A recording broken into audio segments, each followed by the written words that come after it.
the embodiment of darkness, as they are slowly drained of their life. The darkness will show itself. Goedemiddag allemaal. Welkom bij een nieuwe Duin 91 Nerdy. Vandaag gaan we kijken naar een Assassin's Creed. Nieuwe dingetjes die Ubisoft gaat laten tonen. Dus laten we snel kijken, want volgens mij zijn ze al aardig bezig. En rond 8 uur komen ze live. Dus we schakelen nou gelijk over naar Ubisoft.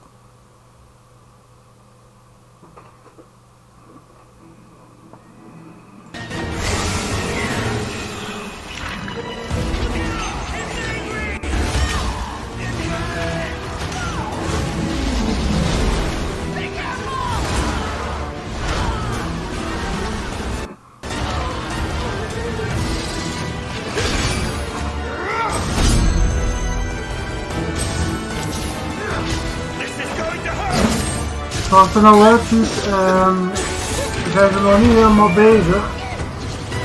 Er staat volgens mij nog iets van...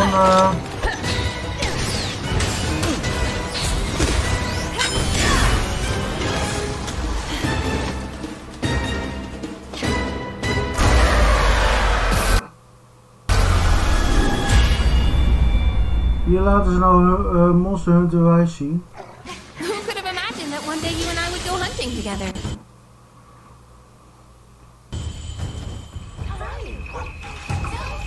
Going on a quest with you two is gonna be fun. Oh, ik zit bij de verkeerde. Tune until the end of the year for one last surprise. Reveal the last episode of Ivor's story as a free chapter for all players as well.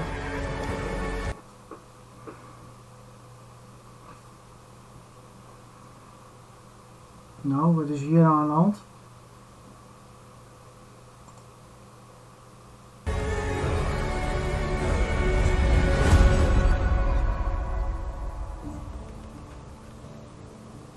In Assassin's Creed, history has always been our playground, and Discovery Tour is the ideal game mode to discover and learn, with content free of violence and tailored for learning. It is perfectly suitable for all audiences, including schools. For the Assassin's Creed Valhalla team, immersing players in the long-gone world of the Vikings and the Saxons has been a driving passion. Encouraged by feedback from teachers and students, we are proud to take a new step in facilitating access to learning by releasing today a standalone version of Discovery Tour Viking Age for Xbox and PlayStation consoles, as well as Stadia and Luna streaming platforms. We're also honored to be partnering with McGill University in Canada to develop curriculum guides for teachers and students available online for free to help them make the most of Discovery Tour Ancient Egypt, Ancient Greece, and Viking Age as learning tools for the classroom.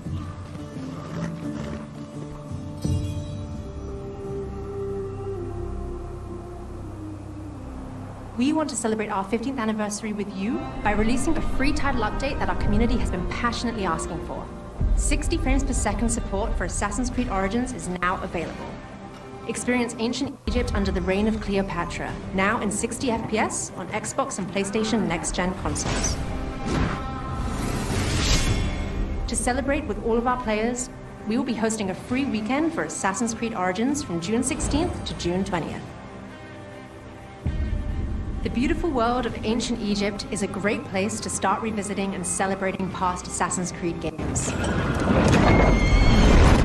Our 15th anniversary is about rewarding you for your incredible support.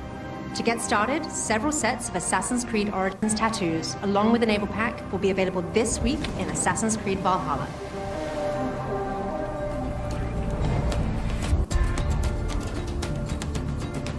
Right now, head to our anniversary website and learn more on how to get involved with the celebrations. Take part in our weekly challenges for a chance to earn prizes and share your favorite Assassin's Creed memories by using hashtag AC15 as we leap into history. Join us this September as we unveil the future of Assassin's Creed during a very special event. We can't wait to show you what's in store.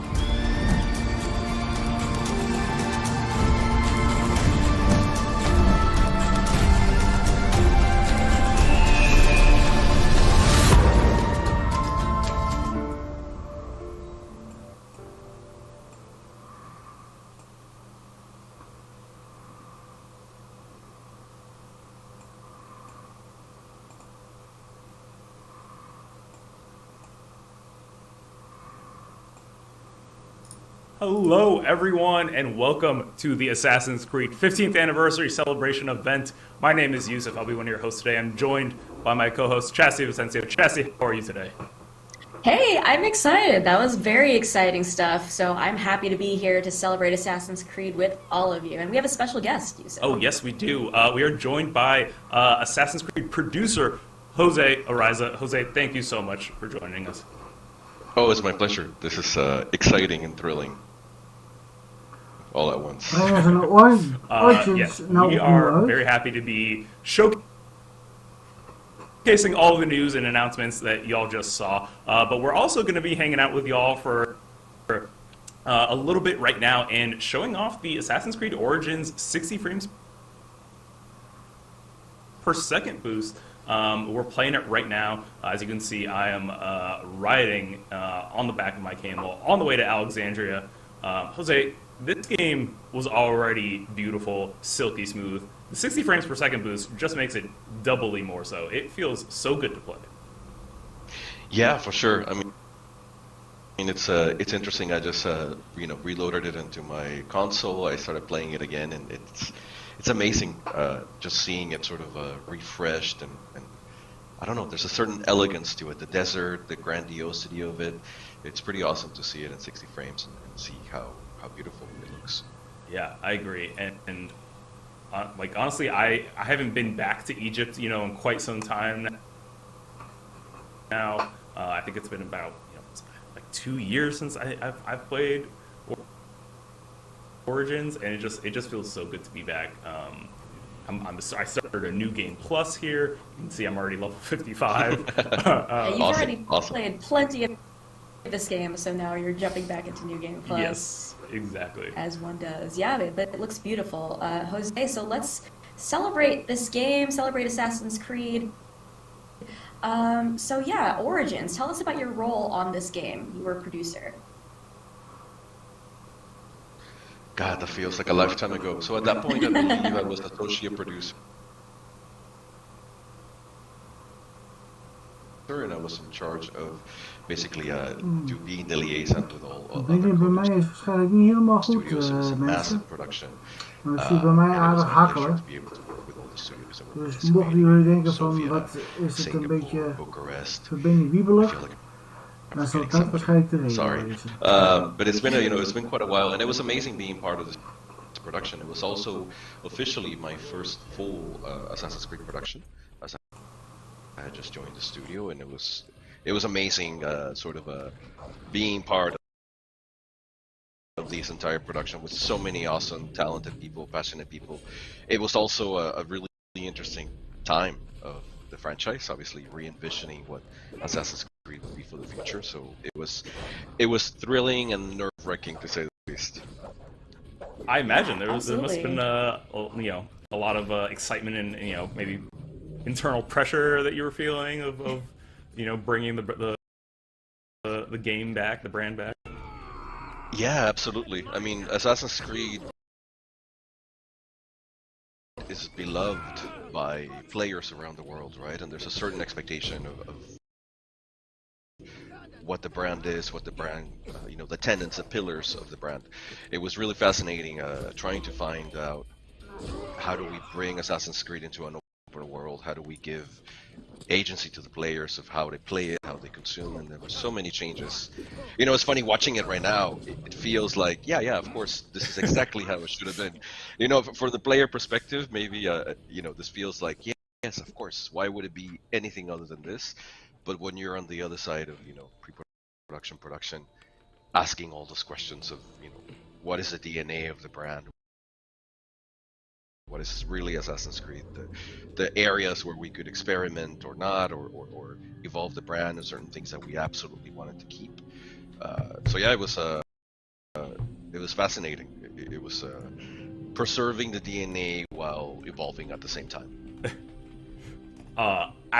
Speaking that as long as you talk about DNA, my favorite thing and the one thing to me that I never get tired of in Assassin's Creed is these sync points, and so as long as these are here, I'm always going to be a happy camper.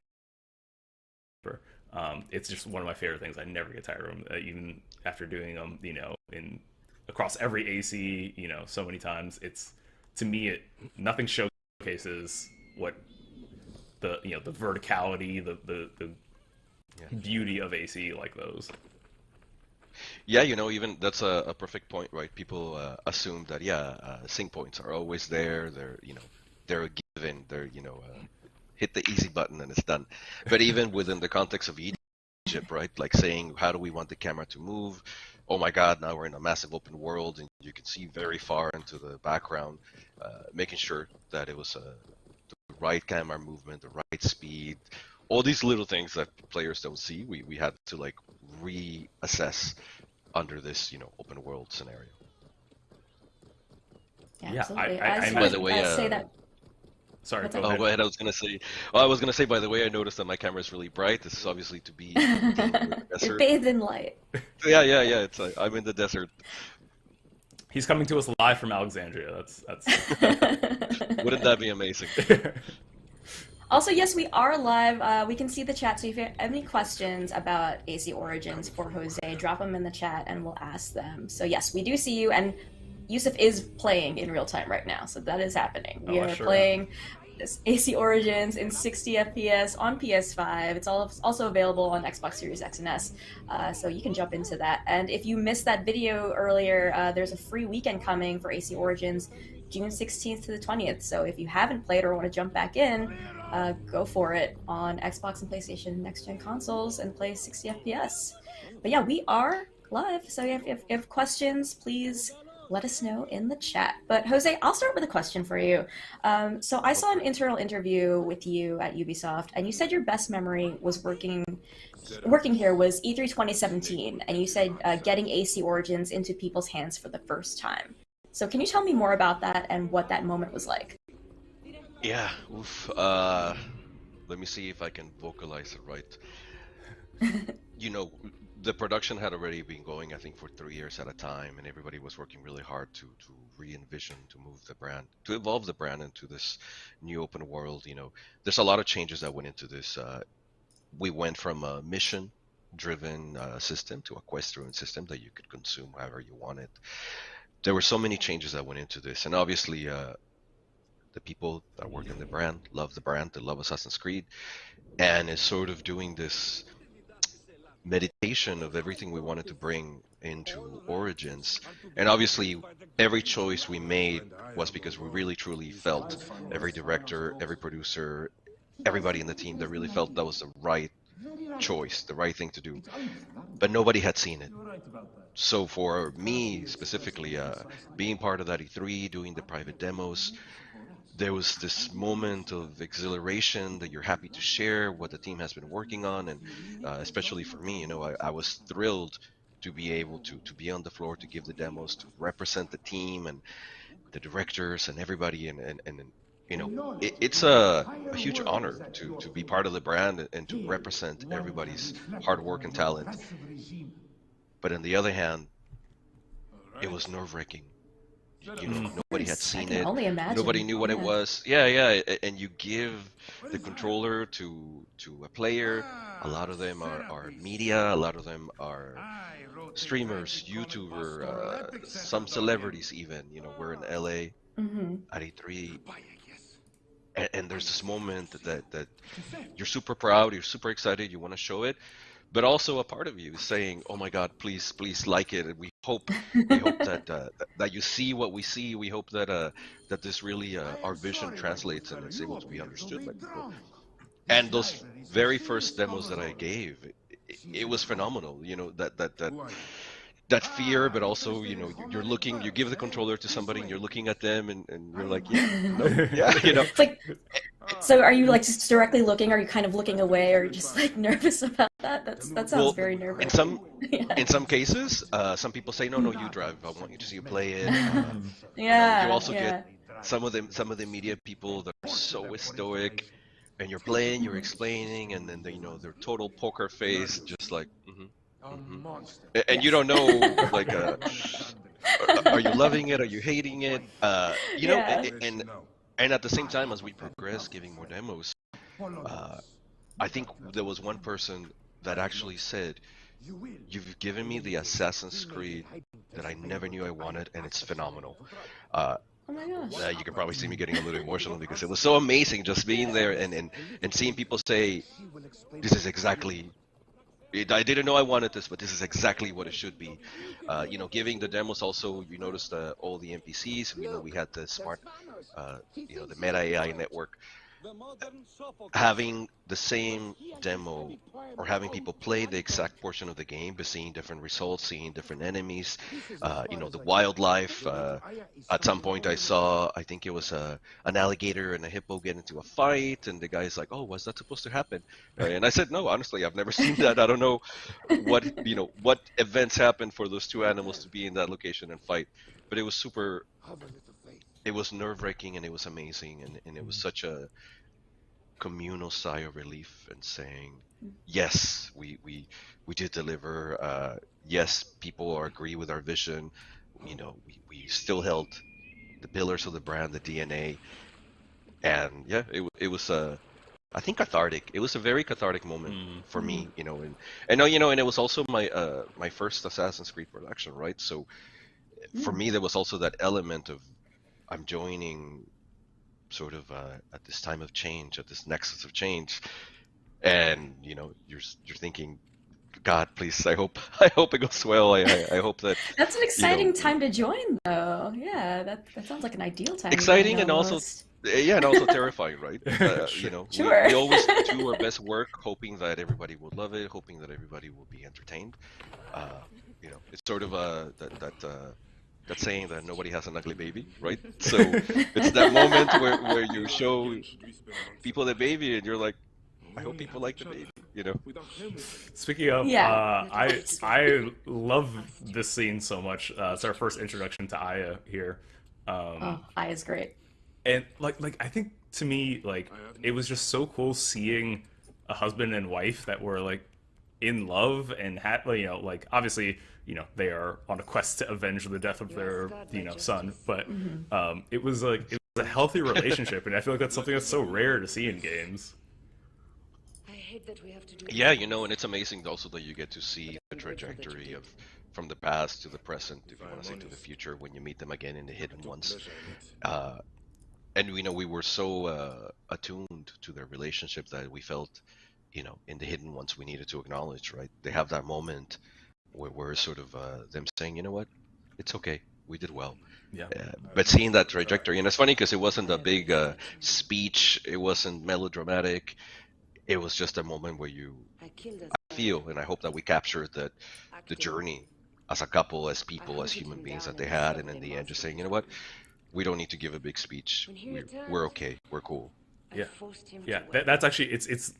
I'm so happy you bring that up. That is one of my favorite moments in gaming. Period. It's just after Bayek and Aya have been, separated at the end of the game, and them coming back together and reuniting there for that moment. There's a shot where they their foreheads touch and like they embrace, and like it fills my heart every time. It's super nice to hear you say that. I know the narrative team worked really hard to give value to that moment without being giving over exposition of what the player should or should not be feeling, or what Bayek and I should be feeling. So it was that subtlety, I think, was represented throughout the game, right? Carrying the spectrum of emotions of Bayek's quest, his motivations, Aya's motivation, the rift between them, all these little things that we want the player to be emotionally connected to. Right. Yeah, I think it was a complete success, at least for me. That's my opinion on it. No, agreed. Very strong story. Just their relationship is just something you don't forget from this series. It's just so well written. We get the first hidden blade. Yeah, I'll show it. Ooh, be careful. Don't point that at your face. There you go. There you go. There you go. I will go to the palace and discover who uses the seal of the snake.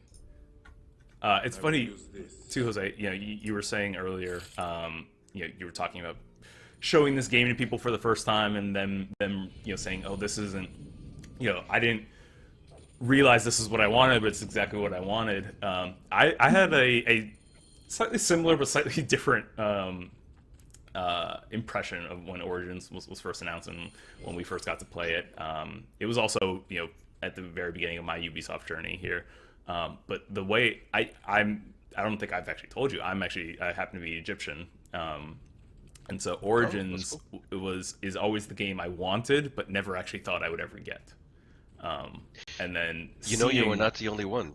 Yeah, that was a top request by the fans. Yeah.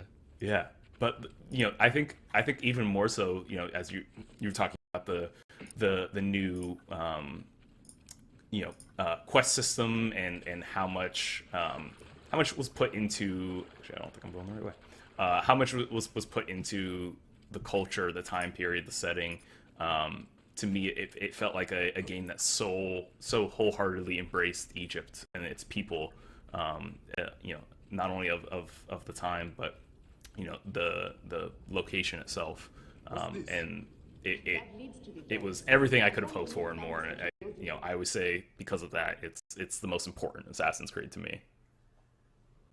That's amazing to hear. And back when we were doing the press tour for Origins, one of the proudest speaking points for me was all the research that went into this, all the working with Egyptologists, trying to absorb, and we're not just Assassin's Creed as a brand. It's not just about being in a setting and a place, but understanding, right? Honoring the magnitude of what used to be the Egyptian Empire at that point. Understanding the context, understanding the significance of Cleopatra, right? That was everybody knows Cleopatra, but I don't think everybody appreciates all the nuance to her rising to power. The fact that the pyramids were already ancient by the time she arrived. All this layer upon layer upon layer, and we really. I was obviously one of the masses that had never really dug too deep, so we know pop culture references of Egypt. We know the pyramids exist. We know the Sphinx. We know Cleopatra. We know all these things because they're sort of in the ether out there, right? But digging into this and really, at least for me, educating myself and seeing this represented in 3D on the screen with elegance, with respect, and really honoring, like how magnificent it really was. So it's amazing to hear you say that, and I think that's one of the awesome things about Assassin's Creed in general, like being able to reflect and honor some of these older cultures. Absolutely, and Absolutely. I know I'm not alone in this when I say that I have learned a ton about history through Assassin's Creed, going all the way back to the very first game, and I'm sure every time we play these games, we have people coming out in chat telling us that they've learned as much from AC as they have from a textbook. And I know, that Discovery Tour is something that was implemented for the first time with Origins. I was wondering if you could, speak a little bit about that. And, obviously Viking Age now is coming standalone to consoles as well. What has that whole experience been like? I would love to answer your question, but I have a question for you first. Oh, hit me. Was there Ik dacht dat anything dit that you interessant zou didn't wezen, know? maar ze hebben het eigenlijk alleen over that you didn't know that you een learned stream while playing Origins? game Like, oh, Odyssey. that's Of surprising. That's a really good like question. the Odyssey, So andere. I Voor mij actually hebben ze thought I daar een knew remake quite a van bit because gemaakt. I Ik studied had hem nou hieraf, want classical ik zie er niet architecture. bepaald That was echt what my degree was in. verandering. So I studied Dus, Greek, Roman, and to a little lesser extent Egypt. So I Ik denk wasn't niet dat super het familiar echt veel with zinvol heeft. Ik vind het ook niet echt, ik zeg, architecture in that het is way. heel But erg one of the belangrijk things voor wat ze that, te that I vertellen love that hebben. I never really realized because Dus, even when you do study Egyptian architecture, it's usually Ik not of stop, this time ik period. stop It's usually, hierbij nou the de pyramids livestream. and Mocht er wat the anders old zijn, dan kingdom. horen jullie het And so weer one of van the things that I think Origins does such a good job of